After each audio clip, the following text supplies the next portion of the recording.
Salam Franciscus, Pace Bene. Ini adalah lanjutan materi IPA ya, bab 7 yaitu bioteknologi. Oke, baik. Ya, jadi bioteknologi ini ya, itu ada nanti bioteknologi modern.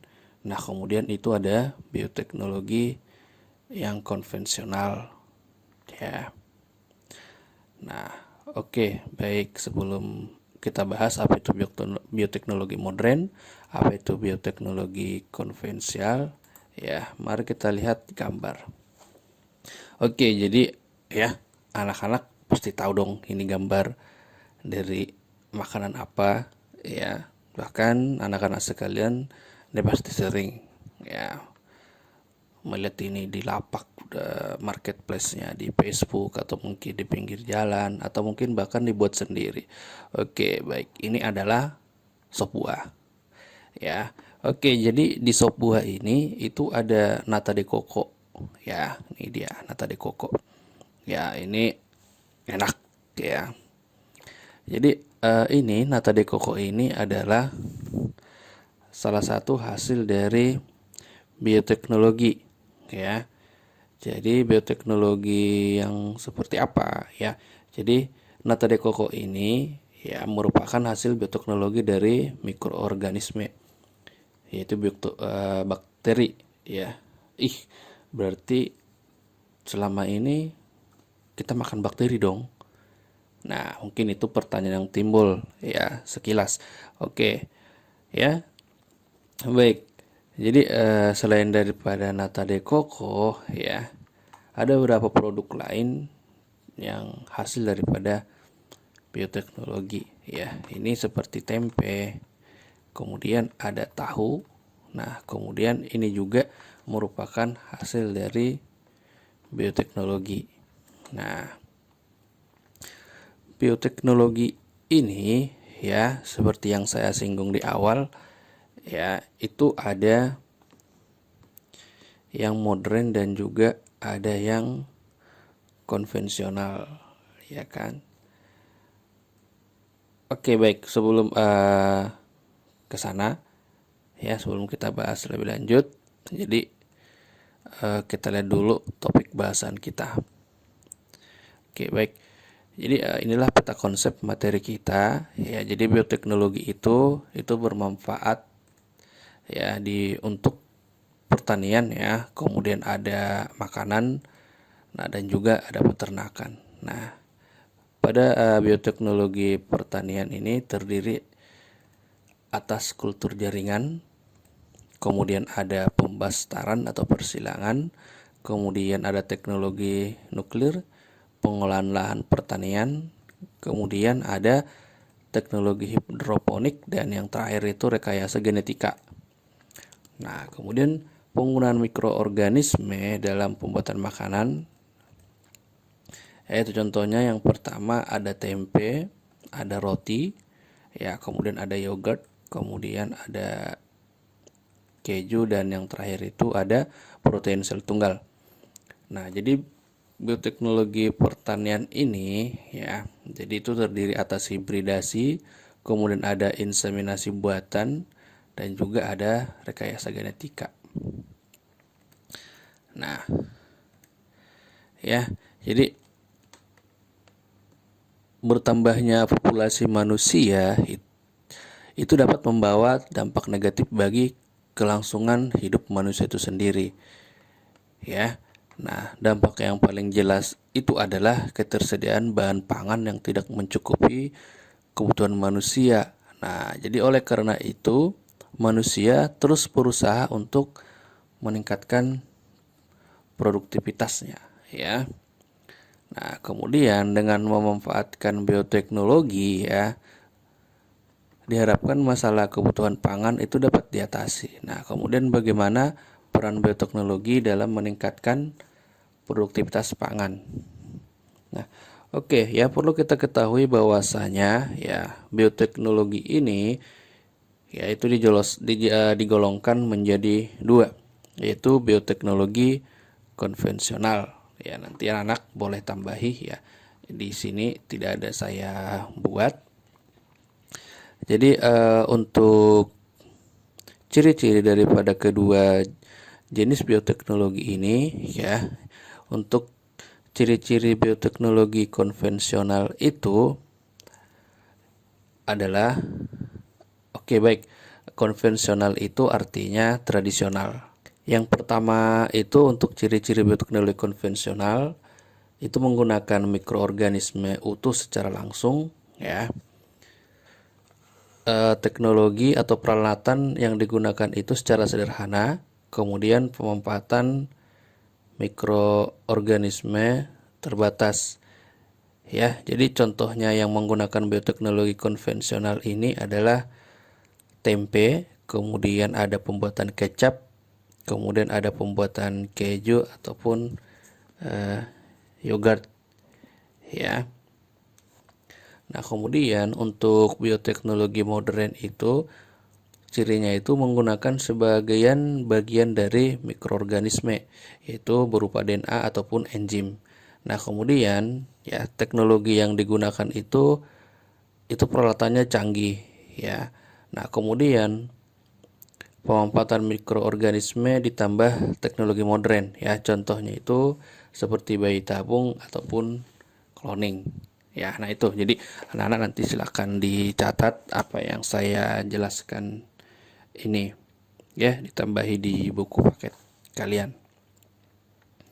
Oke, baik. Ya, kita akan melihat apa sih sebenarnya pengertian dari bioteknologi ini ya. Dari tadi bioteknologi. Nah, oke.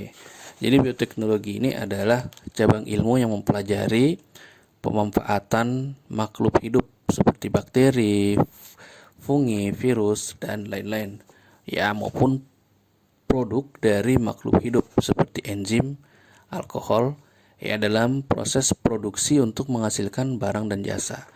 Nah, kemudian bioteknologi ini digunakan untuk memanfaatkan organisme atau bahan yang diperoleh dari organisme agar menghasilkan produk yang bermanfaat bagi kepentingan manusia.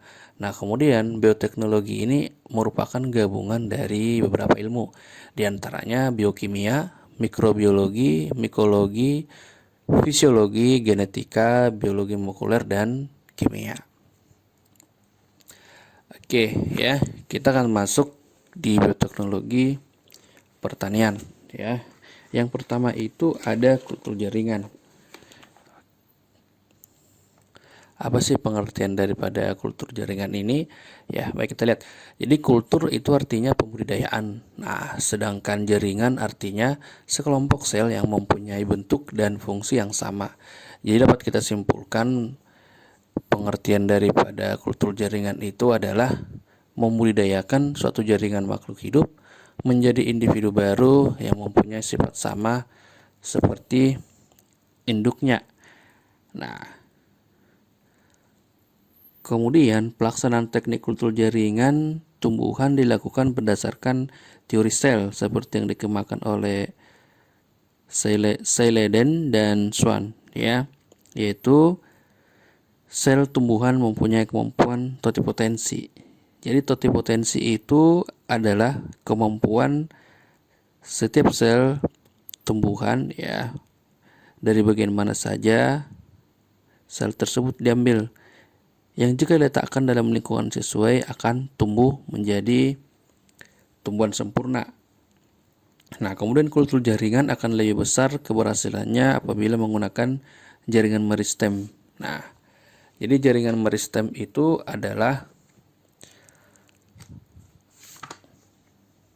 jaringan yang terdiri atas sel-sel yang selalu membelah, dindingnya tipis, belum mempunyai penebalan ya. Kemudian ralat ya. Jadi belum mempunyai penebalan dari zat pektin, plasmanya penuh dan vakuolanya kecil. Teknik kultur jaringan itu sebenarnya sangat sederhana ya, yaitu suatu sel atau irisan jaringan tanaman yang disebut eksplan secara aseptik ya diletakkan dan dipelihara dalam medium padat atau cair yang telah diberi nutrisi ya. Nah, ini dia, kita lihat contohnya. Ini ada sebuah tanaman ya, ini wortel ya, ini dipotong, dibuat irisan seperti ini. Nah, kemudian inilah area-area pengambilan selnya. Nah, kemudian dia dimasukkan ke cawan Petri ya. Nah, di cawan Petri nanti sel yang ini diambil dari si wortel ini ya. Nanti akan dirawat ya, diberi nutrisi. Nah, nutrisi itu dapat berupa larutan yang mengandung unsur makromolekul, mikromolekul, asam amino, gula, vitamin, dan hormon. Ya, nah kemudian ya dengan pemberian nutrisi tadi, jadi si sel ini itu akan bertumbuh, ya, akan membentuk suatu gumpalan sel yang disebut kalus. Ini ya, kalus. Oke, nah kemudian jadi kalus ini dapat dipisahkan dan kemudian dipindahkan ke dalam medium khusus ya. Jadi ini kalus ini dipindahkan ke medium khusus, nah yang seperti ini ya. Nah kemudian kalus ini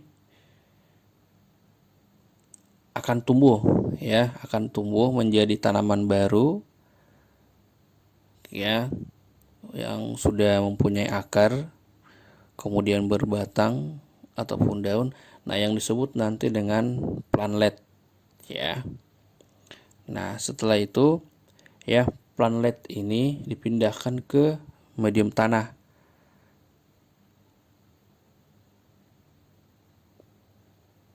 Oke, seperti ini ya. Nah, kemudian setelah itu dia akan menghasilkan ini tumbuhan dewasa atau wortel yang baru. Nah, tapi perlu kita ketahui bahwasanya dengan teknik kultur jaringan ini hanya dari satu irisan kecil suatu jaringan tanaman dapat dihasilkan plantlet dalam jumlah yang besar ya, seperti ini. Ya, jadi sangat menguntungkan bagi kebutuhan pasokan pangan manusia. Nah, kemudian kita lihat ya, untuk yang berikutnya itu insektisida dari bakteri ya. Nah, oke, ini kita lihat gambarnya ya. Ini contoh daripada produk pemanfaatan bakteri untuk insektisida ya. Ini bukan mau promosi atau apa ya. Ini hanya contohnya. Oke, baik. Beberapa bakteri menghasilkan zat yang mematikan bagi serangga sehingga dimanfaatkan sebagai insektisida ya. Jadi bakteri yang digunakan itu adalah Bacillus thuringiensis ya. Jadi bakteri ini menghasilkan racun yang disebut protein kristal insektisida atau disingkat dengan ICP ya, Insecticidal Crystal Proteins.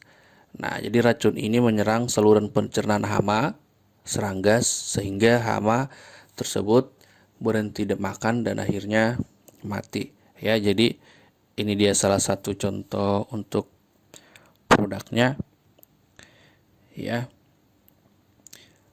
Oke, kemudian bagaimana proses pembuatannya ya. Jadi pembuatan insektisida ini ya, jadi bakteri yang Bacillus itu dikulturkan atau dikembangkan dalam tangki fermenter ya. Kemudian ICP yang dihasilkan oleh bakteri tersebut ditampung dan dicampurkan dengan cairan yang lengket. Nah, kemudian cairan tersebut itu disemprotkan pada tumbuhan. Nah, jadi hama yang memakan daun tumbuhan yang disemprot itu akan mati. Nah, kemudian selain daripada itu, ya cairan insektisida, selain daripada dimanfaatkan untuk cairan insektisida, bakteri ini juga dimanfaatkan untuk membuat tumbuhan tahan lebih lama melalui rekayasa genetika. Ya, jadi caranya gen penghasil ICP dari bakteri Bacillus ini disisipkan pada sel tumbuhan sehingga tumbuhan tersebut dapat menghasilkan ICP. Tumbuhan yang disisipkan dengan gen dari organisme lain itu disebut tumbuhan transgenik ya. Oke, ya, kita masuk di pembastaran ya atau persilangan. Nah, jadi persilangan itu atau pembastaran itu adalah perkawinan antara dua individu tanaman yang berbeda varietas tetapi masih dalam satu spesies. Ya. Nah, kemudian ya, ini pembastaran ini atau persilangan itu cara yang paling sederhana ya, murah dan paling mudah untuk menghasilkan tanaman pangan varietas unggul. Oke, jadi para ahli pemulihan tanaman di Indonesia telah berhasil menciptakan tanaman pangan varietas unggul dengan menggunakan cara persilangan. Oke, jadi contohnya itu ada pada padi IR8, IR20, PB8, HIPA 10 dan Inspire 33 ya. Nah, kemudian bagaimana sih untuk proses daripada persilangan ini? Ya, misalkan contohnya itu ya, ada sebuah padi ya. Jadi nama padi ini kita buatlah itu varietas X. Ya, jadi dia memiliki sifat produksi gabah yang tinggi dan tidak cepat rebah dikawinkan dengan padi varietas yang memiliki sifat tahan hama dan umur panen pendek ya. Nah, jadi dari perkawinan kedua varietas ini dapat dihasilkan varietas padi baru ya atau padi varietas baru yang memiliki sifat perpaduan dari keduanya, yaitu produksi gabah yang tinggi, tahan lama, tidak cepat rebah dan umur panen pendek. Nah, itu ya, jadi hasil persilangannya. Nah, sebenarnya persilangan itu sudah kamu bahas di bab sebelumnya, pewarisan sifat ya. Oke ya, kita lihat yang berikutnya, teknologi nuklir ya. Jadi pemanfaatan teknologi nuklir untuk meningkatkan produktivitas pangan ya. Kita lihat yang pertama itu ada mutasi tanaman untuk menghasilkan varietas unggul. Ya, jadi varietas unggul ini dapat diperoleh dengan cara meradiasi sel ya atau jaringan tanaman sehingga terjadi perubahan gen yang dapat menyebabkan perubahan sifat makhluk hidup. Ya, jadi contoh varietas unggul itu adalah padi Atomina ya. Nah, kemudian yang berikutnya itu adalah pemberantasan hama tanaman ya. Nah, penggunaan sinar radioaktif ya untuk pemberantasan hama tanaman itu bertujuan untuk memandulkan hama jantan. Ya, jadi pupa serangga diradiasi sehingga menghasilkan serangga jantan yang mandul. Ya, jadi jika serangganya mandul tidak akan dapat membuahi sel telur ya. Nah, sehingga tidak dapat menghasilkan keturunan. Nah, seperti itu. Oke, kemudian pengawetan makanan ya. Ini pengawetan makanan. Nah, jadi penggunaan sinar radioaktif dalam pengawetan makanan itu bertujuan untuk menghambat pertunasan, memperpanjang masa simpan, mengurangi bakteri mengurangi bakteri pembusuk pada daging, ya, membebaskan rempah-rempah dari kuman dan menghasilkan kuman penyebab mengendalikan kuman penyebab kematian pada makanan. Nah, kemudian itu ya mengetahui masa pemupukan yang paling baik. Nah, jadi setiap tanaman itu mempunyai masa pertumbuhan yang berbeda-beda ya. Nah, untuk mendapatkan hasil yang maksimal itu perlu pemupukan yang tepat sesuai dengan masa pertumbuhan. Jadi melalui penggunaan unsur radioaktif ya, dapat diketahui masa yang paling tepat kapan akan dilakukan pemupukan tanaman. Ya, seperti itu. Nah, kemudian ya, kita akan melihat ya bagaimana pengolahan lahan pertanian. Oke, jadi pengolahan lahan pertanian ini dapat dilakukan dengan dua cara, yaitu cara yang pertama itu adalah ekstensifikasi ini ya. Kemudian itu ada intensifikasi. Nah, kemudian ya, apa sih ini pengertian masing-masing ekstensifikasi dan juga intensifikasi ini ya. Jadi ekstensifikasi itu adalah usaha memperluas lahan pertanian. Nah, sementara intensifikasi itu adalah usaha meningkatkan kualitas dan kuantitas hasil pangan pada lahan terbatas.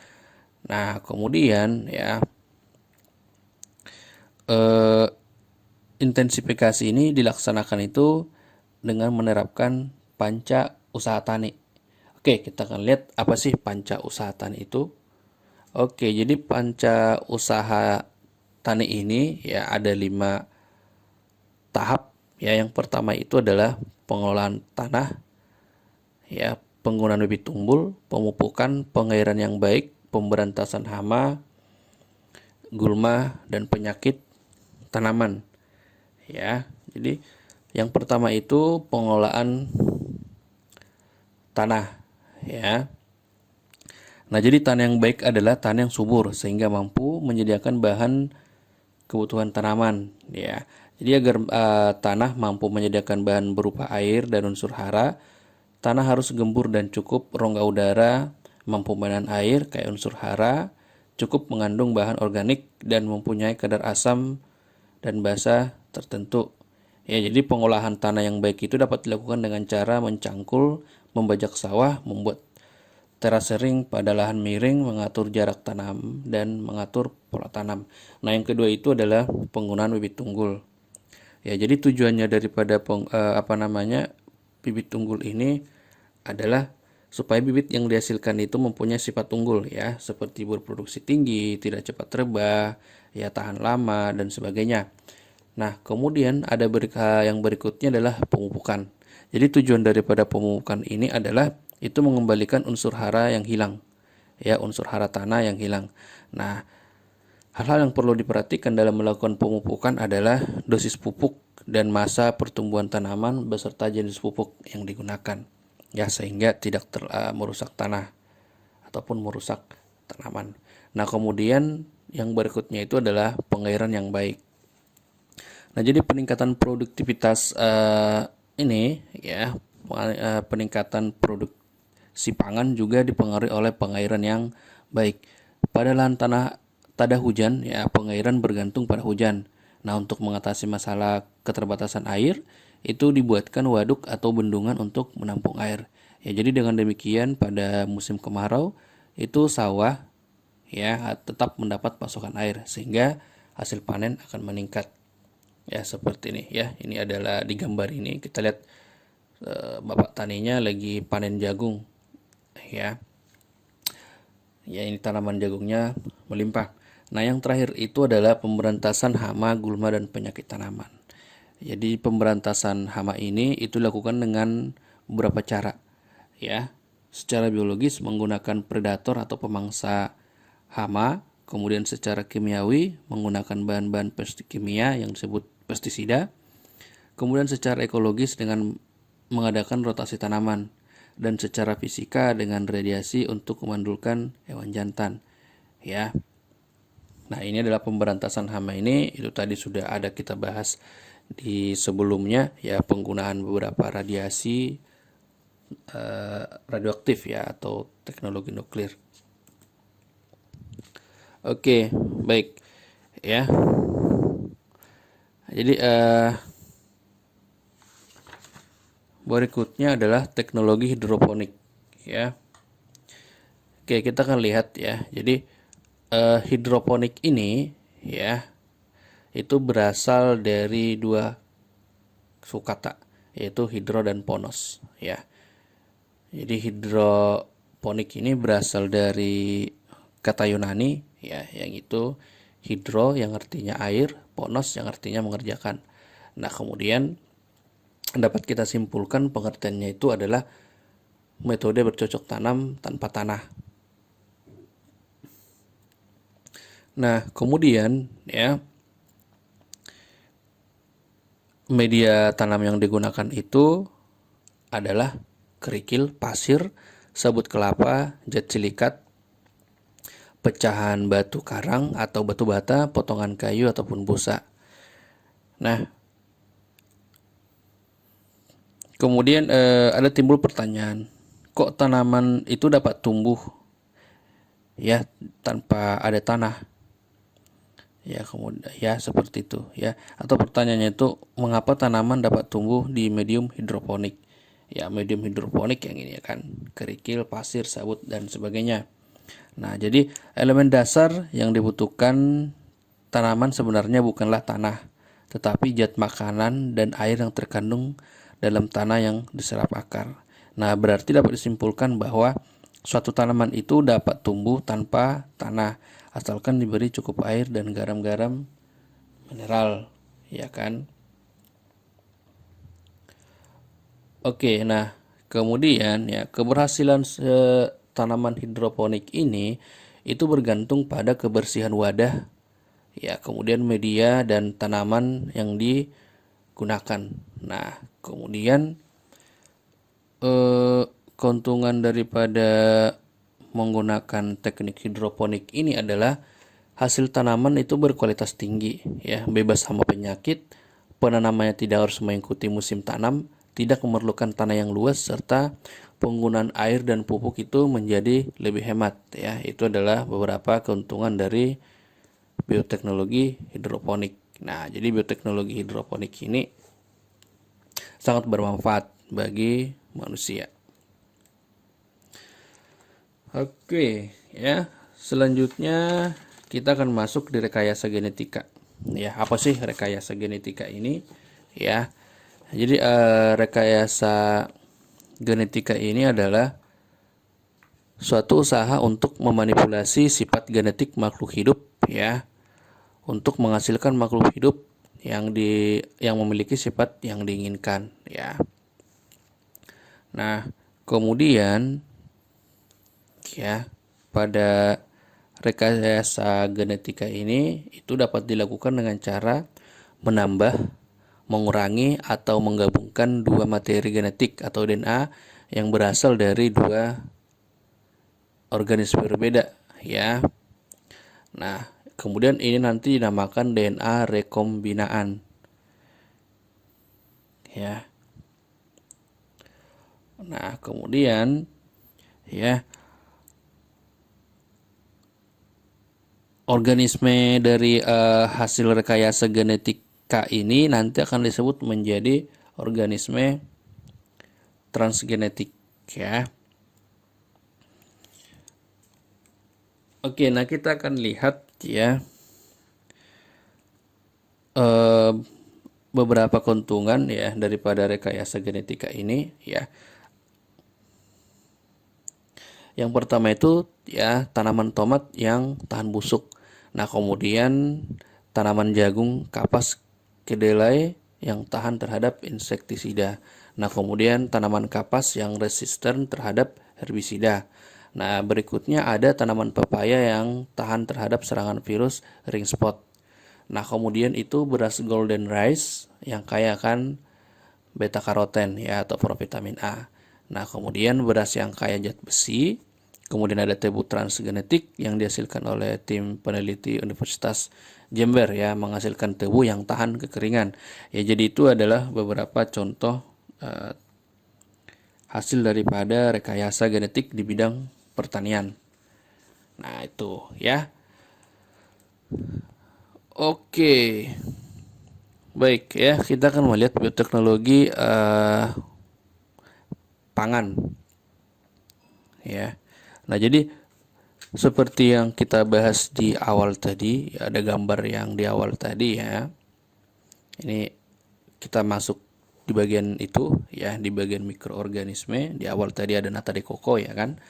Oke, jadi mikroorganisme seperti bakteri dan jamur itu dapat dimanfaatkan untuk menghasilkan berbagai macam makanan dan minuman ya, seperti tempe, ya ada roti, kemudian ada oncom, kecap, keju dan juga yogurt. Ya. Oke, baik ya. Jadi kita lihat untuk tempe. Ya, ini dia gambar tempe di sini. Ya, ada gambar tempe. Nah, oke, jadi tempe ini ya, itu bahan bakunya adalah kedelai. Ya, bagaimana proses pembuatannya bisa kalian lihat di buku kalian di halaman 228. Ya. Oke, jadi pada tempe ini ya, itu di sana dimanfaatkan jamur ya yang namanya Rhizopus oryzae ya untuk menghasilkan tempe. Nah, kemudian untuk roti ya, proses pembuatannya itu bagaimana? Itu bisa kalian lihat di halaman 229. Ya, jadi apa namanya?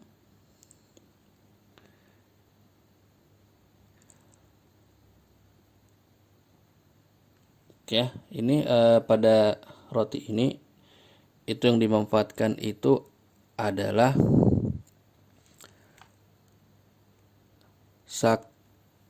pada roti ini yang dimanfaatkan itu adalah Saccharomyces cerevisiae ya, itu proses pembuatan roti dan ini adalah contohnya roti.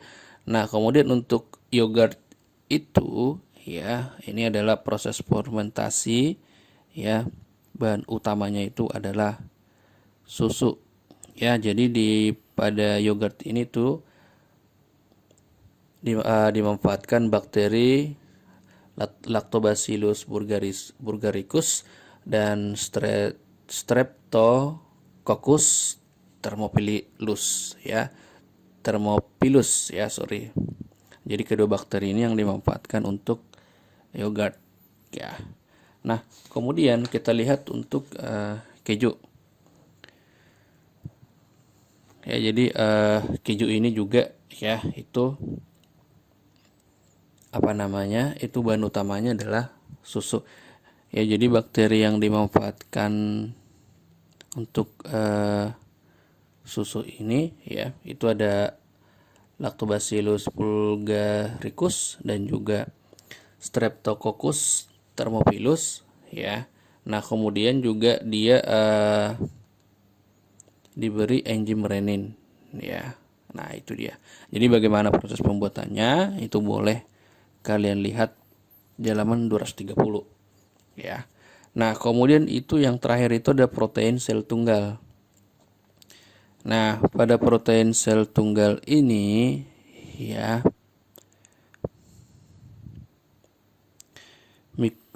mikroorganisme yang digunakan itu ada Saccharomyces ya, cerevisiae, kemudian ada Candida utilis, chlorella dan juga ada Anthrospira ya. Ini dia yang dimanfaatkan, Anthrospira atau spirulina. Nah, ini dia ya. Jadi bakteri ini ya, yang protein sel tunggal ya, ini biasa sebagai sumber bahan pangan yang potensial bagi ternak dan juga manusia. Oke ya, kita sudah selesai membahas bioteknologi untuk makanan, untuk pangan. Kemudian kita akan lihat dia untuk bioteknologi peternakan ya. Oke, jadi pada peternakan ya, jadi kita lihat yang pertama itu ada hibridasi ya. Jadi hibridasi ini adalah atau persilangan ya, ini perkawinan antara dua individu hewan yang mempunyai dua sifat beda tetapi masih dalam satu spesies ya. Jadi selain pada tanaman, hewan juga ada persilangan ya. Nah, tujuan daripada persilangan itu adalah menghasilkan hewan yang memiliki sifat yang unggul ya. Nah, contoh-contoh hewan yang berhasil ya atau menerapkan hibridasi ini ada sapi Santa Gertrudis, kemudian ada sapi Brangus, domba Merino, dan ayam Leghorn. Ya, itu untuk contoh daripada hibridasi. Nah, kemudian ya, inseminasi buatan. Jadi inseminasi itu adalah proses pembuahan dengan bantuan manusia. Ya, jadi proses inseminasi ini adalah seperti berikut. Ya, jadi ini ya sperma dari jantan ya. Ya, jadi sperma dari hewan jantan unggul ini itu ditampung ya, ini di dalam cawan Petri. Nah, kemudian sperma tersebut kemudian dimasukkan ke dalam alat inseminasi buatan. Ya, kemudian di dalam inseminasi buatan. Nah, setelah itu alat tersebut ya dimasukkan ke rahim betina dan sperma disuntikkan secara perlahan. Ya, ini dia. Ya, jadi saya ulang ya. Jadi ini sapi yang pejantannya, kemudian spermanya diambil. Ya, nanti akan diinseminasi ke ini ya, betina pendonor. Ya, kemudian ini embrionya dari ini ya, dari betina. Nah, kemudian ya embrio yang telah ditanam ini ya, embrio itu ditanam ke rahim betina ini resipien menggunakan alat ini. Ya, ini dia. Ya. Kemudian dia akan menghasilkan hewan baru atau sapi yang baru, ini jenisnya seperti ini. Ya. Oke, jadi inseminasi buatan ini memiliki beberapa keunggulan, yaitu sperma dari hewan pejantan unggul dapat disimpan. Kemudian sperma dari pejantan dapat membuahi banyak hewan betina dan meningkatkan angka kelahiran yang cepat. Nah, seperti ini. Ya, itu adalah proses daripada inseminasi buatan. Oke ya, kemudian kita akan melihat rekayasa genetika. Oke, ini adalah sapi ya, dan juga ini adalah ikan salmon. Jadi ini adalah contoh hewan ya yang direkayasa genetikanya. Oke, jadi kita lihat ini sapi perah ya disuntik dengan hormon pertumbuhan sapi ya, atau bovine growth hormone ya, yang dibuat menggunakan bakteri Escherichia coli untuk meningkatkan produksi susu dan meningkatkan bobok daging ternak. Ini contohnya. Nah, kemudian yang kedua itu pada ikan salmon ya. Jadi ikan salmon ini diberi growth hormon pertumbuhan dari spesies ikan lain, sehingga hanya dalam jangka waktu setahun pertumbuhannya dapat mencapai ukuran yang biasanya ya, yang membutuhkan waktu 2-3 tahun ya. Ya, maksudnya jadi biasanya ini ikan salmon itu membutuhkan waktu 2-3 tahun untuk bertumbuh. Nah, dengan adanya ini rekayasa genetika melalui melalui pemberian hormon dari spesies lain ya, jadi dia akan bertumbuh dengan cepat dibanding normal. Oke, baik ya. Oke ya, jadi materi kita untuk ini sudah habis ya. Jadi silakan nanti dilihat di bukunya ya, untuk jika untuk materi-materinya ya. Jadi materi ini mengikuti dari buku kalian IPA Terpadu ya, yang penerbitnya Erlangga. Oke ya, jadi cukup sekian untuk materi hari ini. Nanti jika ada yang tidak jelas ya silakan bertanya di kolom komentar. Oke, baik ya, dan juga setiap kelas ya, setiap siswa silakan berkomentar di kolom komentar, sebutkan nama dan juga kelasnya. Oke, baik. Oke, sebelum saya tutup ya, ini ada beberapa pertanyaan ya yang harus kalian jawab. Yang pertama itu, apa keuntungan daripada penggunaan teknik kultur jaringan? Nah, yang kedua itu jelaskan tahapan kultur jaringan. Nah, kemudian yang ketiga itu adalah bagaimana proses pembuatan keju. Ya, itu silakan kalian jawab ya. Boleh kalian jawab di kolom komentar langsung, ataupun kalian tulis di kertas, fotokan, kemudian kirim di Microsoft tim itu boleh ya, di kolom komentar ini juga boleh ya, jadi silakan bebas.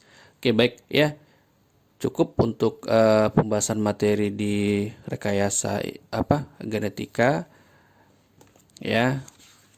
Berarti artinya pembahasan kita di bioteknologi bab 7 itu telah berakhir ya. Saya ulangi, nanti jika ada yang kurang paham itu boleh bertanya di kolom komentar atau bertanya langsung kepada saya. Oke, baik ya. Terima kasih. Salam Franciscus Pace Bene.